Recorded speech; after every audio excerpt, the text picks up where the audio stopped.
ಎಲ್ಲ ವಯಸ್ಸಾದ್ಮೇಲೆ ಇಲ್ಲ ಇತ್ತು ಮರು ಜಾಸ್ತಿ ಆಗ್ತದಲ್ಲ ಯಾಕೆ? ಹಾಂ,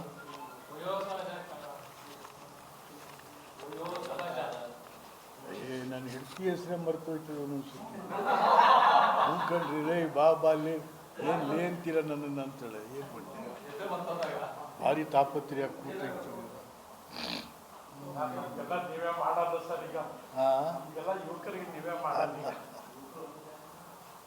ಹಾಂ, ಶುರು ಮಾಡೋಣ ಸರ್.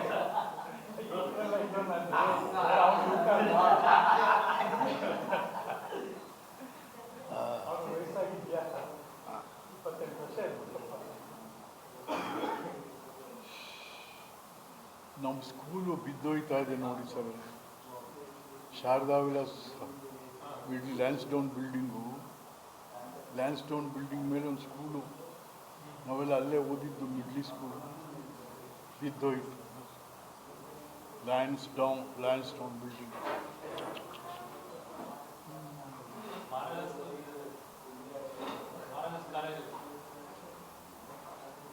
ಶುರು ಮಾಡೋಣ ಸರ್. ಮಾಧ್ಯಮದ ಸ್ನೇಹಿತರಿಗೆಲ್ಲ ಸ್ವಾಗತ. ಇವತ್ತು ಎರಡು ಪ್ರಮುಖವಾದಂಥ ವಿಷಯಗಳನ್ನ ತಮ್ಮ ಜೊತೆಗೆ ಚರ್ಚೆ ಮಾಡಬೇಕು. ತಮ್ಮ ಮೂಲಕ ನಾಡಿನ ಜನತೆಗೆ ಅದನ್ನು ತಿಳಿಸಬೇಕು ಅಂತ ನಾನು ಅಭಿಪ್ರಾಯಪಟ್ಟು ತಮ್ಮ ಎದುರು ಬಂದಿದ್ದೀನಿ. ತಾವು ಕೂಡ ನಮ್ಮ ಕರೆಗೆ ಹೋಗಿ ಬಂದಿದ್ದೀರಿ. ಸ್ವಾಗತ. ಒಂದನೇದಾಗಿ, director general of police Ramachandra Rao suspension ಇದ್ದವ್ರನ್ನ ಇದ್ದಕ್ಕಿದ್ದಂಗೆ ಸರ್ಕಾರ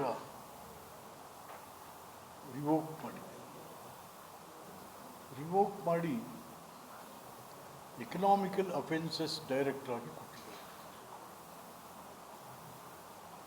ಎಕನಾಮಿಕಲ್ ಅಫೆನ್ಸಸ್ DG ಅವರು ಇವಾಗ. ಏನು ಸರ್, ಈ ರಾಮಚಂದ್ರ ರಾವ್ಗೆ ಒಳ್ಳೆ ಹೆಸರಿಲ್ಲ. ಅದೇನೋ ಸಿದ್ದರಾಮಯ್ಯನಿಗೇನೋ ಪ್ರೀತಿ ಇವ್ರನ್ನ. ಹಾಂ, 2011-13 ಇಸ್ವಿ he was IG here in Mysuru. ಆವಾಗ ಕೇರಳದಿಂದ ದುಡ್ಡು ಬಂತು, ಒಂದು ಯಾವುದು ಒಂದು 2 ಕೋಟಿ ಅದು ಸಿಕ್ತು. ಸಬ್ ಇನ್ಸ್ಪೆಕ್ಟರ್ ಮೇಲೆ ಕೇಸ್ ಮಾಡಿಸ್ಬಿಟ್ಟು ಈ ಮನುಷ್ಯ ಅದು ತಗೊಂಡೇ ಹೊಟ್ಟರು.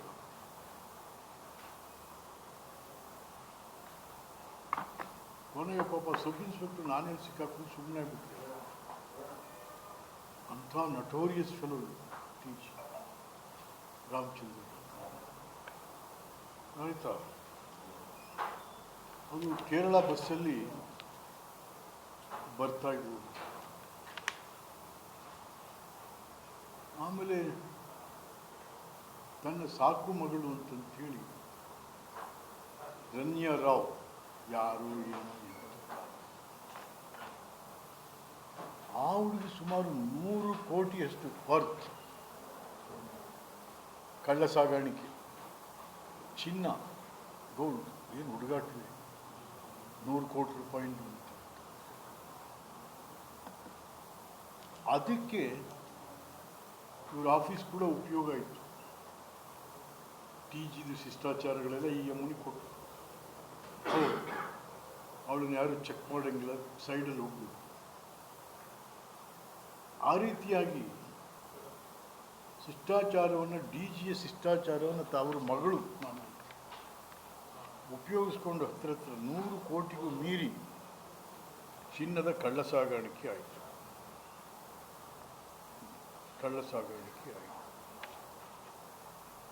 ಆಮೇಲೆ ಸಿಕ್ಕಾಕೊಂಡ್ರು. ಈಗೇನೋ ಮೊನ್ನೆ ಬಿಟ್ಟಿದ್ದಾರಂತ ಅವನು ಜೈಲಿಂದ. ಒಬ್ಬ ಅಧಿಕಾರಿ ಏನು ಬೇಕಾದರೂ ಮಾಡ್ಬೋದು. ಅದು ಪೊಲೀಸ್ ಯಾರು ಈ ನಾಡಿನ ಈ ದೇಶದ ಸಂಪತ್ತಿನ ಮತ್ತು ಪ್ರಾಣ ಮಾನ ಇವೆಲ್ಲವನ್ನು ಕಾಪಾಡಬೇಕಾದಂಥ ವ್ಯಕ್ತಿ ಇದು highest order of police D G.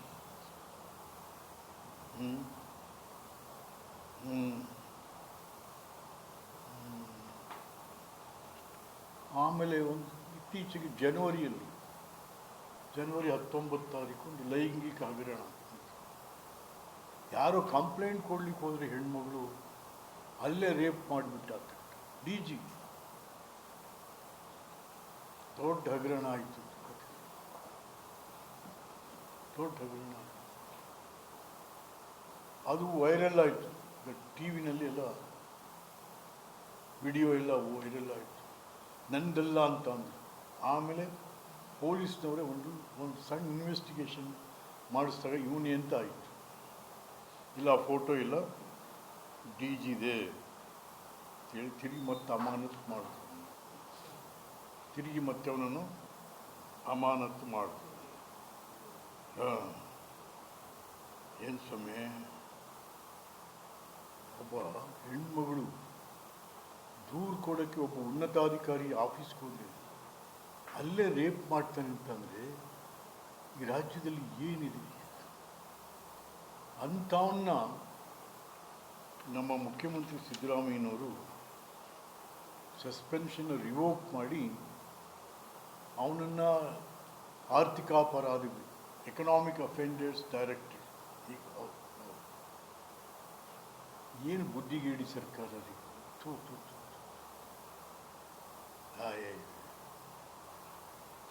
Siddaramaiah ಯಾಕೆ ಹಿಂಗಾಗ್ಬಿಟ್ರು ಅನ್ನೋದೇ ಅರ್ಥ ಆಗ್ತಾ. ಪೊಲೀಸ್ ಅಧಿಕಾರಿಯನ್ನ ನೀ ಮಾಡಿದ್ದೆಲ್ಲ ಸರಿ ಅನ್ನೋದಕ್ಕೆ ಹೋಗ್ತಿದ್ದಿಲ್ಲ. ಏನು ಸ್ವಾಮಿ, ಛೇ ಛೇ ಛೇ ಛೇ ಛೇ. ಹಾಗಾಗಿ ಈ ಆಡಳಿತ ಇಡೀ ದೇಶದ ನಮ್ಮ ವ್ಯವಸ್ಥೆಯನ್ನು ಅಣಕಿಸುವಂಥದ್ದಿದು. Director general of police, highest order of police in the department, in the state, ಅವ್ರನ್ನ ನೀವು ರಿವೋಕ್ ಮಾಡಿ ಈಚೆ ಬಿಟ್ಟಿದ್ದೀರಿಲ್ಲ ನೀವು. ಎಂಥ ಈ ಸರ್ಕಾರದಲ್ಲಿ ಏನಾದರೂ ಬೆಲೆ ಇದೆಯಾ? ಕಾನೂನಿಗೆ ಬೆಲೆ ಇದೆಯಾ? ಏನೇನು ಇಲ್ಲ. ಹಾಗಾಗಿ ನಾನು ಈ ಕೃತ್ಯವನ್ನು ನನಗೆ ಅರ್ಥ ಆಗ್ತಾಯಿಲ್ಲ. ಇದೇನು ಪರಮೇಶ್ವರ್ ನಡೆಸ್ತಾವ್ರೋ ಇಲಾಖೆನ ಇನ್ಯಾರಾದರೂ ನಡೆಸ್ತಾರೋ, ಸಿದ್ದರಾಮಯ್ಯನ ಮಗೇನಾದ್ರು ನಡೆಸ್ತಾವ್ರು. ರಾಮಚಂದ್ರ ರಾವ್ದು ಸಸ್ಪೆನ್ಷನ್ ರಿವೋಕ್ ಆಗಬೇಕಾದ್ರೆ ಕಿಕ್ ಬ್ಯಾಕ್ ಎಷ್ಟಿರ್ಬೇಕು? ಅದಕ್ಕೆ ಕಿಕ್ ಬ್ಯಾಕ್ ಎಷ್ಟಿರಬೇಕು? ಯಾಕೆಂದರೆ ಹಣದ ವ್ಯವಹಾರ ಇಲ್ಲೇ ಅಷ್ಟು ಸುಲಭವಾಗಿದ್ದು ಆಗಿರಲ್ಲ.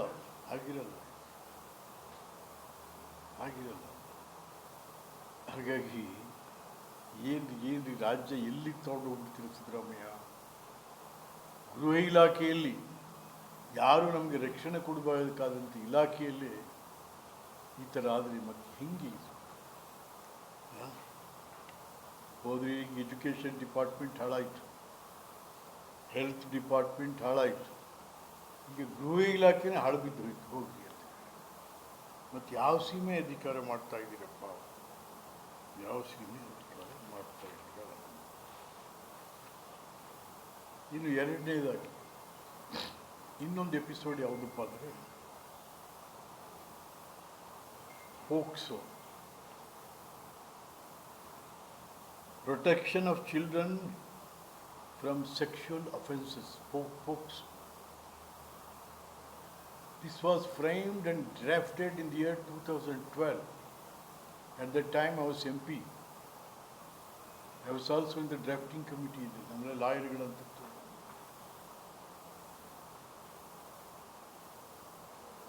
ಆಮೇಲೆ ಹೇಗೆ ಇದು ಪೋಕ್ಸೋ, ನಿರ್ಭಯಾ ಕೇಸ್ ಬಸ್ಸಿನಲ್ಲೇ ಆ ಹುಡುಗಿಗೆ ರೇಪ್ ಮಾಡಿ ದೊಡ್ಡ ಗಲಾಟೆ ಆಯಿತು. ಆನಂತರ ಕೇಂದ್ರ ಸರ್ಕಾರ ಎಚ್ಚೆತ್ತುಕೊಂಡು ಈ ಪೋಕ್ಸೋ ಕಾನೂನನ್ನು ತರಬೇಕಾಯಿತು. Then again it was amended. Amendment ಮಾಡಿ ಏನಾಯಿತು, ಅಮೆಂಡ್ಮೆಂಟ್ನಲ್ಲಿ ಈ ಥರ ಪೋಕ್ಸೋ ಹೆಣ್ಮಕ್ಕಳಿಗೆ, ಅದರಲ್ಲೂ ಮೈನರ್ ಹೆಣ್ಣುಮಕ್ಕಳು 18 ವರ್ಷದ ಒಳಗಡೆ ಇರ್ತಕ್ಕಂಥ ರೇಪ್ ಮಾಡೋದು ತಿಳ್ಕೊಳಕ್ಕೆ ಕೊಟ್ಟರೆ ಅವನಿಗೆ ಮರಣದಂಡನೆ, ಅಮೆಂಡ್ಮೆಂಟ್ ಮಾಡಿದ್ದಕ್ಕೆ ಮರಣದಂಡನೆ ಕೊಟ್ಟರು.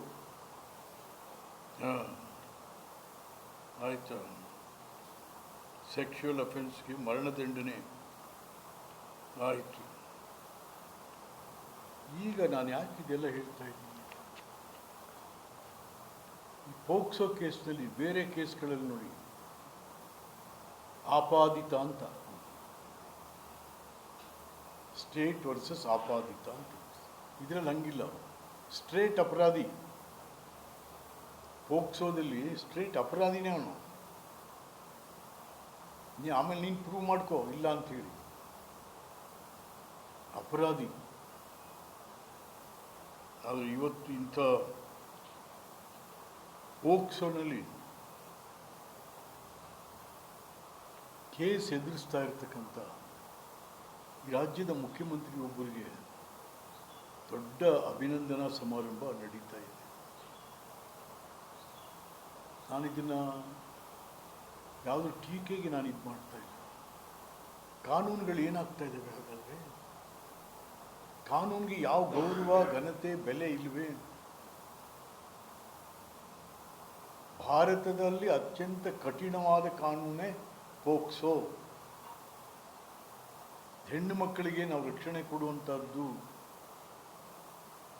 ಏನ್ರಿ ಇವತ್ತು ಟೆಂಪೋಗಳಲ್ಲಿ ಹೆಣ್ಮಕ್ಳನ್ನು ಕೆಣಕಿದಾಗ್ತಾ ಇದೆ, ರಿಕ್ಷಾಗಳಲ್ಲಿ ಆಗ್ತಾ ಇದೆ, ಎಲ್ಲೆಲ್ಲಿ ಅಂದರೆ ಹೆಣ್ಮಕ್ಳಿಗೆ ತೊಂದರೆ ಕೊಡ್ತಾ ಇದ್ದಾರೆ.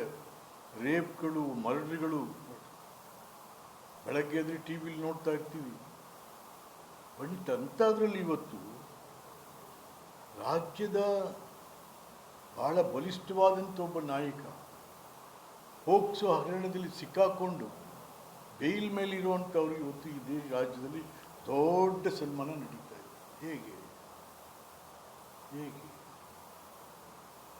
ಯಾಕೆ ನಾನು ಇದನ್ನು ಯಾಕೆ ಹೇಳ್ತಾ ಇದ್ದೀನಿ? ಯಾರ ಮೇಲೂ ನಾನು ಏನೋ ಉದ್ದೇಶ ಇಟ್ಕೊಂಡಲ್ಲ. ಇದು ದೇಶದ ಕಾನೂನು ಏನಾಗ್ತಾ ಇದ್ದಾವೆ? ಕಾನೂನಿಗೇನು ಗೌರವ ಇಲ್ವೇ? ಕಾನೂನಿಗೇನು ಮತ್ತು ಹೇಗೆ ಬೇರೆಯವರು,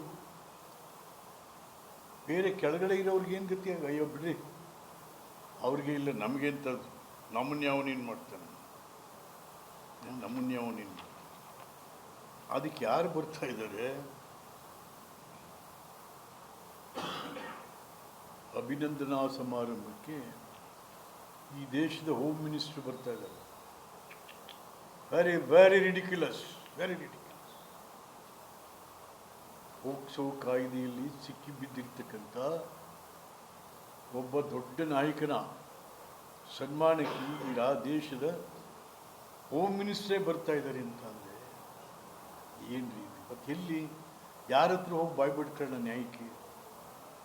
ಶಾನೆ ಬರ್ತಾ ಇದ್ದಾರೆ, ಶಾನೆ ಬರ್ತಾ ಇದ್ದಾರೆ.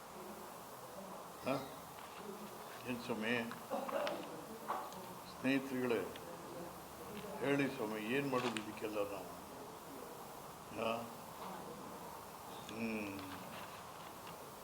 ಹಾಗಾಗಿ ಈ ಎರಡು ಭಾಳ ಇಂಪಾರ್ಟೆಂಟ್ ಇವು. ಬನ್ನಿ ಸರ್, ಬನ್ನಿ. ಎರಡು ವಿಚಾರಗಳು ಭಾಳ ಇಂಪಾರ್ಟೆಂಟ್. ಇದು ಪೋಕ್ಸೋ ಕೇಸ್ ಈ ದೇಶದಲ್ಲಿ ಭಾಳ ಕಠಿಣವಾಗುತ್ತೆ. ಅದೇನೋ ಸಿದ್ದರಾಮಯ್ಯ ನಾನು ಲಾಯರು ಅಂತಾರೆ. ನಾನು ಪ್ರಾಕ್ಟೀಸ್ ಮಾಡಿದ್ದು. ಯಾವ ಲಾಯರಪ್ಪ ನೀನು? ನಿಮಗೆ ಪೋಕ್ಸೋನೇ ಅರ್ಥ ಆಗಿಲ್ಲ ಅಂತಾರೆ. ಯಾವ ಲಾಯರ್ ರೀ ಸಿದ್ದರಾಮಯ್ಯ?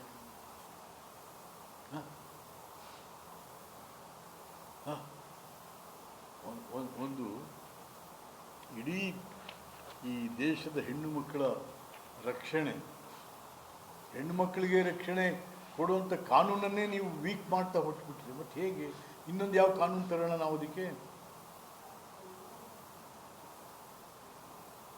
ಅದಕ್ಕೆ ಈ ದೇಶದ ಹೋಮ್ ಮಿನಿಸ್ಟರ್ ಬರ್ತಾ ಇದ್ದಾರೆ ಅಂತ ಅಂದರೆ ವೆರಿ ರಿಡಿಕ್ಯುಲಸ್.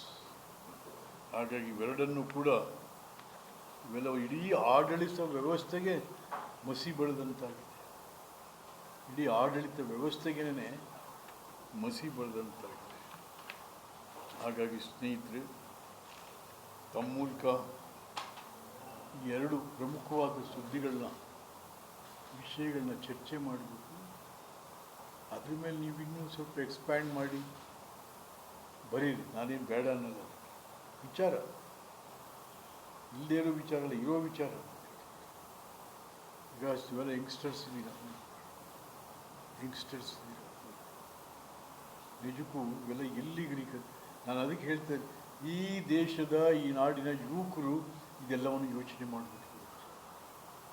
ಯುವಕರು ಇವತ್ತೇನಾಯ್ತು, ತಮಿಳುನಾಡಿನಲ್ಲಿ ಯುವಕರು ಎದ್ರು, ಎಸ್ ಸರ್ಕಾರನೇ ಬದಲಾವಣೆ ಮಾಡಿದ್ರು. ಬಹಳಷ್ಟು ರಾಜ್ಯಗಳಲ್ಲಿ ಅದಾಗ್ತಾ ಇದೆ. ಇಲ್ಲೂ ಯಾವತ್ತಾಗುತ್ತೋ ಗೊತ್ತಿಲ್ಲ. ಕರ್ನಾಟಕದಲ್ಲೂ ಕೂಡ ಯುವಕರು ಎದ್ದೇಳಬೇಕಿಲ್ಲ. ಯುವಕರು ಎದ್ದೇಳಬೇಕಿಲ್ಲ. ಎದ್ದು ಇಂಥ ಎಲ್ಲ ಇದೇನು ಆ ಪಾರ್ಟಿ ಈ ಪಾರ್ಟಿ ಅಂತಿಲ್ಲ, ಎಲ್ಲ ಎಲ್ಲ ಎಲ್ಲ ಅದೇ ಲೈನ್ನಲ್ಲಿರೋರು. ಅಂದರೆ ಕರ್ನಾಟಕದಲ್ಲೂ ಕೂಡ ನಮ್ಮ ಯುವ ಸಮೂಹ ಎದ್ದು ನಿಂತು ಒಂದು ಹೊಸ ಇತಿಹಾಸವನ್ನು ಬರೀಬೇಕು. ಈ ಪೋಕ್ಸೋದಲ್ಲಿರೋರು, ಕ್ರಿಮಿನಲ್ಸು, ಆಮೇಲೆ ಕರಪ್ಟ್ ಬ್ಯಾಸ್ಟರ್ಡ್ಸ್, ಇಂಥವೆಲ್ಲ ಒದ್ದು ಹೊರಗಾಗಬೇಕಾಗುತ್ತೆ. Thank you sir. ಈಗ ನಿಮ್ಮದು ಅವಧಿ ಇನ್ನೇನು ಮುಗಿತಾ ಇದೆಯಲ್ಲ, ನೀವೇನಾದರೂ ಬೇರೆ ಯಾವ ಪಕ್ಷ ಇದೇ ಪಕ್ಷದಲ್ಲಿ ಕಂಟಿನ್ಯೂ ಆಗ್ತೀರೋ ಅಥವಾ? ಇಲ್ಲಿ ಪಕ್ಷ ಮುಖ್ಯ ಅಲ್ಲ, ಪಕ್ಷ ಮುಖ್ಯ ಅಲ್ಲ ರೀ. ಏನು ಎಲ್ಲ ಪಕ್ಷದವರು ಆಯಾ ತತ್ವ ಸಿದ್ಧಾಂತ ನಡೆಸ್ಕೊಂಡು ಹೋಗ್ತವ್ರ? ನಾನು ಹೇಳಿದೆ, ಎಲ್ಲ ಪಕ್ಷದವರು ಆಯಾ ಪಕ್ಷದ ತತ್ವ ಸಿದ್ಧಾಂತಗಳ ಪರವಾಗಿ ಮಾತಾಡ್ತಾವ್ರ, ಆ ಥರ ನಡವಳಿಕೆ ಆಗ್ತಾ ಇದೆಯಾ? ನಾನು ಅದನ್ನು ಹೇಳಿರೋದು. ನಾನು JDS ಬಂದಾಗ ಜಂಡ ಹಿಡ್ಕೊಂಡು ಕೂತಿದ್ದೆ. ಅವ್ರು ಕೇಳಿ ನಾವು ಪತ್ರಿಕೆಯವ್ರು, ಏನು ಸರ್ ಕಾಂಗ್ರೆಸ್ಸಲ್ಲಿದ್ರಿ, ಇಂದಿರಾ ಗಾಂಧಿ ನನ್ನ ತಾಯಿ ಅಂದ್ರಿ, ಇದು ಹಿಡ್ಕೊಂಡು ಕೂತು. ಹೌದ್ರಿ, ಈ ಜಂಡ ಮುಖ್ಯ ಅಲ್ಲ, ನಾನು ಈ ನಾಡಿನ ಕೊನೆಯ ದುಃಖ ದುಮ್ಮಾನಗಳನ್ನು ಅನುಭವಿಸುವ ಆ ಜನರ ನೋವನ್ನು ಅಳಿಸುವಂಥದ್ದೇ ನಂದು. ಅದು ನನ್ನ ಅಜೆಂಡಾ. ನನಗೆ ಅಜೆಂಡಾ ಮುಖ್ಯನೇ ಹೊರತು ಅಜೆಂಡಾ ಅಲ್ಲ. ಜೆಂಡ ಹಿಡ್ಕೊಂಡು ಏನು ಮಾಡ್ತೀರ? ಜೆಂಡ ಇವತ್ತು ಇದು ಹಿಡ್ಕೊತಾನೆ, ಇನ್ನೊಬ್ಬ ಅದು ಹಿಡ್ಕೊತ, ಇನ್ನು ಅಜೆಂಡಾನೇ ಇಲ್ವಲ್ಲ ಯಾರಿಗೂ ಇಲ್ಲಿ. ಈಗ ಸಿದ್ದರಾಮಯ್ಯನಿಗೆ ಏನಾದರೂ ಅಜೆಂಡಾ ಇದೆಯಾ? ಕಾಂಗ್ರೆಸ್ ಏನಪ್ಪ? ಹೌದಪ್ಪ, ಏನಾಗಿದೆ? ಸರ್ವರಿಗೂ ಸಮಬಾಳು ಪಾಲು ಏನೇನೋ ಬರೀ ಬೊಗಳೆ. ಸಾಮಾಜಿಕ ನ್ಯಾಯ ಎಲ್ಲಿದೆ? ಸಾಮಾಜಿಕ ನ್ಯಾಯ ಎಲ್ಲಿದೆ ರೀ? ಮಾರಮ್ಮನ್ನು ಉಟ್ಕೊಂಡು ತಿರುಗ್ತಾನಲ್ಲ, ಅವನಿಗೆ ನ್ಯಾಯ ಕೊಡಲ್ಲ ನೀನು? ಮನೆ ಇಂಟರ್ನಲ್ ಒಳ ಮೀಸಲಾತಿಯಲ್ಲಿ ಮಾರಮ್ಮನ್ನ ಇಟ್ಕೊಂಡು ಚಾವಟಿ ಬಾರಿಸ್ಕೊಂಡು ಅವನಿಗೆ ನ್ಯಾಯ ಕೊಡಲಿಲ್ಲ ನೀನು? ಹಂದಿ ಜೋಗಿಗೆ ನ್ಯಾಯ ಸಿಗಲಿಲ್ಲ, ಹಂದಿಕಾಯಿವನಿಗೆ. ಸುಮ್ಮನೆ ಬರೀ ಬೊಗಳೆ. ಸಾಮಾಜಿಕ ನ್ಯಾಯ ಸರ್ವರಿಗೂ ಏನು ಸರ್ವರಿಗೂ? ಈಗ ಮುಂಬರುವ ಎಲೆಕ್ಷನ್ಗೆ ನೀವೇನಾದರೂ ಬೇರೆ ಪಕ್ಷ ಕಟ್ಟೋದು ಅಥವಾ ಬೇರೆ ರಾಜಕಾರಣ ನೋಡೋಣ. ಅದೇ ನಾನು ಹೇಳ್ತಾ ಇದ್ದೀನಲ್ಲ, ಈ ನಾಡಿನ ಯುವಕರು ಎದ್ದು ನಿಂತ್ಕೋಬೇಕು. ಈ ನಾಡಿನ ಯುವಕರು ಎದ್ದು ನಿಂತ್ಕೋಬೇಕು. ಏನ್ರಿ ಹುಡುಗಾಟಿಕೆ ಏನ್ರಿ? ಅಯ್ಯೋ ರಾಮ, 9 ಲಕ್ಷ ಕೋಟಿ ಸಾಲ ಹಾಕ್ಕೊಟ್ಟಿದ್ದೀವಿ. ಯಾರೀ ತೀರ್ಸೋರು? ಮಂತ್ರಿಗಳು ತೀರಿಸ್ತಾರ? ಯಾರು ತೀರ್ಸೋದಿಲ್ಲ? ಓಲಿ ಏನು ನಾನು ಎಷ್ಟು ರಸ್ತೆ ಮಾಡಿದಪ್ಪ ಸಿದ್ದರಾಮಯ್ಯ? ರಸ್ತೆಲ್ಲ ಗುಂಡು ಬಿದ್ದವೆ. ನಾನು ಅವ್ರ ಎದುರಿಗೆ ಹೇಳಿದೆ, ಹೌಸಲ್ಲೇನೆ, ರಸ್ತೆಗಳ ಗುಂಡಿ ತುಂಬಲಾರದ ಬಂಡನಾಯಕ ನೀನು ಅಂತ. ನೀನು ಹೇಳ ಅದಕ್ಕಿಂತ ಯಾರು ಹುದ್ದೆ ಮಾಡ್ತಾರಲ್ಲ ಈಗ, ಕುರುಬ ಇರ್ಬೋದು, ಕುಂಬಾರ ಇರ್ಬೋದು, ನಯನಕ್ಷತ್ರಿಯ ಇರ್ಬೋದು, ಮಡಿವಾಳ ಇರ್ಬೋದು, ದೇವಾಂಗ ಇರ್ಬೋದು, ಏನಾದ್ರು ಅವ್ರಿಗೆ ಅವ್ರ ವೃತ್ತಿಗೆ ಏನಾದ್ರು ಮಾಡಿದ್ದೀರಿ? ಸುಮ್ಮನೆ ನಾನು ಅಹಿಂದ. ಏನು ಅಹಿಂದ? ವೋಟಿಗೆ ಮಾತ್ರ ಅಹಿಂದ ಅಷ್ಟೆ. ಇಲೆಕ್ಷನ್ ಟೈಮಲ್ಲಿ ಅಹಿಂದ, ಮಿಕ್ಕಿದ ಟೈಮಲ್ಲಿ ಏನೋ ಅಹಿಂದ ಕಾನ್ಫರೆನ್ಸ್ ಅಂತ. ಅಹಿಂದ. ಅಂದ್ರೆ ಬೈ ಎಲೆಕ್ಷನ್ 2 ಸೀಟ್ ಆ? ಬೈ ಎಲೆಕ್ಷನ್ ಅಲ್ಲಿ ಅವರೇ ಗೆದ್ರಲ್ಲ. ಬೈ ಎಲೆಕ್ಷನ್ ಅಲ್ಲಿ 2 ಕ್ಷೇತ್ರದಲ್ಲಿ ಅವರೇ ಗೆದ್ರಲ್ಲ. The by-election is always with the government. Ruling party ಅವರಿಗೆ ಹೋಗ್ತಾರೆ. ಮತ್ತು ದುಡ್ಡೇನು ಹೊಸಿ ಖರ್ಚಾಗೈತಾ? ದಾವಣಗೆರೆಯಲ್ಲಿ ಎಷ್ಟು ಕೊಟ್ಟರು ಒಂದು ಓಟ್ಗೆ? ಸಿದ್ದರಾಮಯ್ಯ ಎಷ್ಟು ದಿವಸ ಕ್ಯಾಂಪ್ ಮಾಡಿದ್ರು ಬಾಗಲಕೋಟ್ಲಿ? ಸುಮ್ಮನೆ ಕ್ಯಾಂಪ್ ಮಾಡಿದ್ರೆ ಲವಾಜಾಮ್ ಅಂತಾರೆ ನಮ್ಮಲ್ಲಿ, ಎಲ್ಲ ಸೇರಿಸೇ ಕ್ಯಾಂಪ್ ಮಾಡಿದ್ರು. By election result is not, ಅದು ದಿಕ್ಸೂಚಿ ಅಲ್ಲ ಅದು. ಅದನ್ನು ಸಿದ್ದರಾಮಯ್ಯ ಒಂದೊಂದ್ಸರಿ ದಿಕ್ಸೂಚಿ ಅಲ್ಲ ಅಂತ ಅನ್ನೋದು, ಇದೇ ದಿಕ್ಸೂಚಿ ಅನ್ನೋದು, ಬಾಯಿಗೆ ಬಂದಾಗ ಮಾತಾಡೋದು.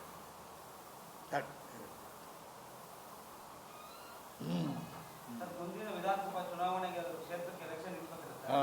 ಮುಂದಿನ ವಿಧಾನಸಭಾ ಚುನಾವಣೆಗೆ ನಿಲ್ಲಕ್ಕೆ ಕಂಟೆಸ್ಟ್ ಮಾಡಕ್ಕೆ ನಾವು ಪ್ಲಾನ್ ಮಾಡ್ತಾ ಇದ್ದೀರಾ ಅಂತ ಹೇಳಿ. ನಾನು ಏನು ಹುಡುಗಾಟಿಕೆ ಏನ್ರಿ, 50 ಕೋಟಿ ಬೇಕು, ಎಲ್ಲಿದ್ದು ಸಾಧ್ಯ ಇಲ್ಲ. ಸ್ಪರ್ಧೆ ಮಾಡಲ್ಲ. ಹಾಂ, ಸ್ಪರ್ಧೆ ಮಾಡಲ್ಲ ಮುಂದೆ. ಹುಡುಗಾಟಿಕೆ ಏನ್ರಿ ಎಲೆಕ್ಷನ್ ನಿಂತ್ಕೊಳ್ಳೋದು? ಏನಿದೆ ಅವೆಲ್ಲ ರಿಯಲ್ ಎಸ್ಟೇಟ್. ಒಂದೊಂದು ಸೈಟ್ಗೆ 2 ಕೋಟಿ 3 ಕೋಟಿ ಮಾರ್ತಾರಲ್ಲ ಅವ್ರಿಗೆ. ನಮಗಿರೋದೇ ಒಂದು ಮನೆ, ಒಂದು ಸೈಟಲ್ಲಿ ಒಂದು ಮನೆ ಕಟ್ಕೊಂಡಿದ್ದು ಆಯ್ತಾ. ರಾಜಕೀಯ ನಿವೃತ್ತಿ ಏನಾದ್ರು? ರಾಜಕೀಯಕ್ಕೆ ಯಾವ ನಿವೃತ್ತಿ ಇದೆ? ಈಗ ಎಲ್ಲ ಮಕ್ಕಳುಗಳ ಭವಿಷ್ಯ ನೋಡ್ತಾ ಇದ್ದಾರೆ. ಹಾಗಾಗಿ ನಿಮ್ಮ ಮಕ್ಕಳ ಭವಿಷ್ಯ ಏನಾದ್ರು ನೋಡಿದ್ರೆ? ನಮ್ಮ ಮಕ್ಕಳ ಭವಿಷ್ಯ ರಾಜಕಾರಣದಲ್ಲ. ಅವ್ರು ನಮ್ಮ ಮಗ ZP ಮೆಂಬರು ಆಗಿದ್ದ, DCC ಬ್ಯಾಂಕ್ ಡೈರೆಕ್ಟ್ರು ಆಗಿದ್ದ. ಈಗ ನಮ್ಮೂರು ಸೊಸೈಟಿ ಅವನೇ ನಡೆಸ್ತಾ ಅವನು. ಸಾಕು ಅಷ್ಟೇ. MLA ಗಿಮ್ಮೆಲೆ ತನಕ ಹೋಗೋಕ್ಕಾಗಲ್ಲ. ಯಾರೋ ಏನು ಅಕಸ್ಮಾತ್ ಯಾವುದಾದ್ರು ಕೇರಳ ಲಾಟ್ರಿ ಗೀಟ್ರಿ ಹೊಡೆದ್ರೆ ಯಾವ್ದಾದ್ರು. ನೀವು ಒಂದು ಕಾಲದಲ್ಲಿ CM ರೇಸಲ್ಲಿ ಇದ್ದಂಥವ್ರು ಈ ತರ ಮಾತಾಡ್ತಾರೆ. ಹಾಂ, ಒಂದು ಕಾಲದಲ್ಲಿ CM ರೇಸಲ್ಲಿ ಇದ್ದವರು ರೇಸಲ್ಲಿದ್ದು ಇನ್ನೊಬ್ಬನ ತಂದಿದ್ದಾಯ್ತಲ್ಲ. ತಾಪ ಎಲ್ಲ ದಾನ ಮಾಡ್ತೀನಿ ತಗೊಂಡು ಹೋಗುತ್ತೆ. ತನು ಮನ ಧನ ಅರ್ಪಣೆ ಆಯಿತು. ಸರ್, MLA ಎಲೆಕ್ಷನ್ ಮಗವನ್ನು ನಿಲ್ಲಿಸುವಂತ ಪ್ರಯತ್ನ ಮಾಡ್ತೀರಾ? ಏನು ಹುಡುಗಾಟಿಕೆನಪ್ಪ, ಅರಸು ಏನೋ ಪುಣ್ಯಾತ್ಮ ದೇವರಾಜ ಅರಸು ನಮ್ಮನ್ನೆಲ್ಲ ತಗೊಂಬಂದರು ಆಯ್ತಾ. ಇಡೀ ಎಲೆಕ್ಷನ್ನು 45,000 ರೂಪಾಯಿ ಖರ್ಚಾಯ್ತಾಗ ದೇವರಾಜ ಅರಸಿಗೆ 20,000 ರೂಪಾಯಿ ಕೊಟ್ಟೆ. ನಾನು 3-4 ವರ್ಷ ಫ್ರೀ ಲಾಯರಾಗಿ ಕೆಲಸ ಮಾಡಿದ್ದೆ. ಬೀದಿಲಿ ಹಿಂಗೆ ಕೈ ಮುಕ್ಕೊಂಡು ಹೋಗ್ತಾ ಇದ್ರೆ 8 ಆಣಿ 1 ರೂಪಾಯಿ ಕೈಗೆ ಹಾಕೊಂಡು. ಯಾರು ಪಾಪ, ಆಮೇಲೆ ಯಾರು ದುಡ್ಡು ಕೇಳ್ತಿರ್ಲಿಲ್ಲ. ಜನಗಳೇ ದುಡ್ಡು ಹಾಕ್ತಾರೆ. ಹಾಂ, ಜನಗಳೇ ದುಡ್ಡು ಕೊಡ್ತಿದ್ರು. ಜನನೇ ದುಡ್ಡು, ಊಟ ಕೊಟ್ಟು ನೋಟು ಕೊಟ್ಟು ಆಶೀರ್ವಾದ ಮಾಡಿ ಕಳಿಸು. ಈಗ ಎಲ್ಲಿ ಕಾಮ, ಆ ಕಾಲ ಬರಲ್ಲ ಅಂತೀರಾ ಸರ್? ಹಾ. ಆ ಕಾಲ ಬರಲ್ಲ ಅಂತೀರಾ? ಆ ಕಾಲ ಬರಬೇಕಾದ್ರೆ ಈಗಿನವಕ್ಕೆ ಎಲ್ಲ ಸರ್ಫೋ ಅದು ಯಾವ್ದಾದ್ರು ಪ್ರವಾಹ ಬಂದು ಇವೆಲ್ಲ ಹೋಗ್ಬಿಟ್ರೆ ಆಗೈತೆ. ಸರ್, ಹುಬ್ಳಿಲಿ ಅಹಿಂದ ಸಮಾವೇಶ ಮಾಡ್ತಾ ಇದ್ದಾರೆ. ಹುಬ್ಳಿಲಿ ಹುಬ್ಬಳ್ಳಿಲಿ ಅಹಿಂದ ಸಮಾವೇಶ ಮಾಡಕ್ ಹೋಗಿದ್ದಾರೆ.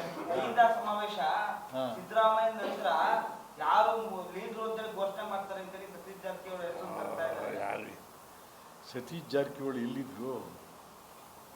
ಕಾಂಗ್ರೆಸ್ ಅವರು? ಸಿದ್ದರಾಮಯ್ಯ ಕಾಂಗ್ರೆಸ್ಸಾ?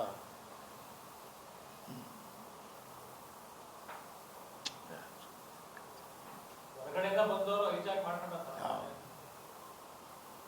ಈಗ ರಾಮಲಿಂಗಾರೆಡ್ಡಿ ಕಾಂಗ್ರೆಸ್, DK ಶಿವಕುಮಾರ್ ಕಾಂಗ್ರೆಸ್ ಕಟ್ಟಿದವರು ಅವರೆಲ್ಲರೂ. ಸಿದ್ದರಾಮಯ್ಯ ಕಟ್ಟಿದ ಮನೆ ಒಳಗೆ ಬಂದು ಕೂತ್ಕೊಂಡವ, ನಾವು ಕರ್ಕೊಂಬಂದು ಕೂತ್ಕೊಪ್ಪ ಇಲ್ಲಿ. ನಾನು ಅದಕ್ಕೆ ನೋಡ್ತಾ ಇದ್ದೀನಿ ಒಂದು ದಿವಸ ನಿಮ್ಮಂಥ ಸ್ನೇಹಿತರು ಸಮೇತ ಆ ಮಹಾತ್ಮ ಗಾಂಧಿ ತಾವು ಕೂತ್ಬಿಡೋಣ, ಪ್ರಾಯಶ್ಚಿತ್ತ ಉಪವಾಸ ಇಂಥವ್ರಿಗೆಲ್ಲ ಸಹಾಯ ಮಾಡುವಲ್ಲ ಅಂತ.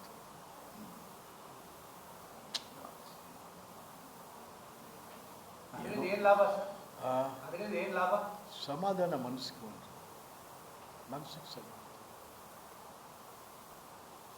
ಮನಸ್ಸು ಅನ್ನೋದು ಇದೆಯಲ್ಲ ಸ್ವಾಮಿ, ನಮ್ಮನ್ನು ಆಳೋದೇ ಅವನು ತಾನೆ ಮನಸ್ಸು.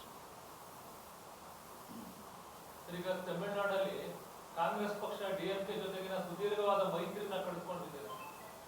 ಅದೆಲ್ಲ ಗೊತ್ತಿಲ್ಲ ಸರ್, ಅಲ್ಲಿಗಂಟ ಹೋಗಿಲ್ಲ ನಾನು. ಅಲ್ಲ, ಈಗ ಡಿಎಂಕೆ ಮೈತ್ರಿನ ಬಿಟ್ಟು ಅವರು ಟಿವಿಕೆ ಜೊತೆ ಹೋಗ್ತಾ ಇದ್ದಾರೆ. ಏನೋ ಪಾಪ ಪಕ್ಷ ಕಟ್ಟಿ 2 ವರ್ಷದಲ್ಲೇ ಸರ್ಕಾರ ರಚನೆ ಮಾಡೋದಕ್ಕೆ ಬಂದು ನಿಂತಿದ್ದಾನೆ. ಅವ್ನು ಒಳ್ಳೇದಾಗಲಿ. Thank you sir, thank you.